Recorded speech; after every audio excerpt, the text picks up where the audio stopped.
Hello everyone, welcome to my channel. ఈరోజు వీడియోలో బరువు తగ్గాలి అనుకునే వాళ్ళ కోసం రెండు రకాల చికెన్ రెసిపీస్ అనమాట. Chicken salad and chicken dry roast అనమాట. ఇది మనం కొంచెం ఆయిల్తోనే చాలా టేస్టీగా చేసుకోవచ్చు. ఫస్ట్ అయితే ఇక్కడ చికెన్ సలాడ్ చేసుకోవడం చూద్దాం. దీనికోసం బోన్లెస్ చికెన్ తీసుకోవాలన్నమాట. దాన్ని శుభ్రంగా కడిగిన తర్వాత కొంచెం మిరియాల పొడి, కొంచెం సాల్ట్ వేసుకొని కొంచెం పసుపు కూడా యాడ్ చేసేసుకొని కలిపి పెట్టేసుకోవాలి. దీన్ని మ్యారినేట్ చేసుకోవాలి ఒక 1 అవర్ వరకు. అట్లా ఎంత బాగా మ్యారినేట్ చేసుకుంటే ఆ చికెన్ అనేది అంత బాగా ఉడుకుతుంది అనమాట.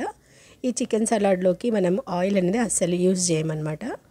దీనిపైన మూత పెట్టేసి పక్కన పెట్టేసేయాలి. తర్వాత దీన్ని కుక్ చేసుకోవాలి. చూస్తున్నారు కదా, స్టవ్ పైన ఒక కడాయి పెట్టేసుకొని ఆయిల్ అనేది అసలు వేయకుండానే ఈ చికెన్ని వేసేసుకోవాలి.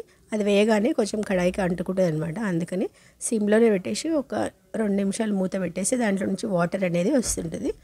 అట్లా వాటర్ వల్లనే ఈ చికెన్ అనేది మంచిగా ఉడికిపోతుంది. చూసినా కదా, స్టవ్ని కూడా సిమ్లోనే పెట్టేసి మనం ఒక 10 నిమిషాలు మూత పెట్టేసేయాలి. మధ్య మధ్యలో కలుపుతూ ఉండాలన్నమాట, అడగంటకుండా.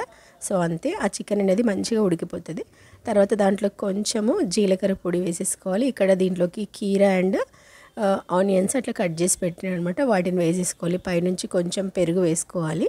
అంతే, ఇంకా ఇట్లా సింపుల్గా చికెన్ సలాడ్ చేసేసుకొని నైట్ టైంలో మనం రైస్ రోటీకి బదులుగా దీన్ని తినేసేయాలన్నమాట. ప్రోటీన్ ఎక్కువగా ఉంటుంది కాబట్టి బరువు తగ్గాలనుకున్న వాళ్ళకు మంచి రెసిపీ అనమాట. సో నెక్స్ట్ అయితే చికెన్ రోస్ట్ చేసుకోవడం చూద్దాం.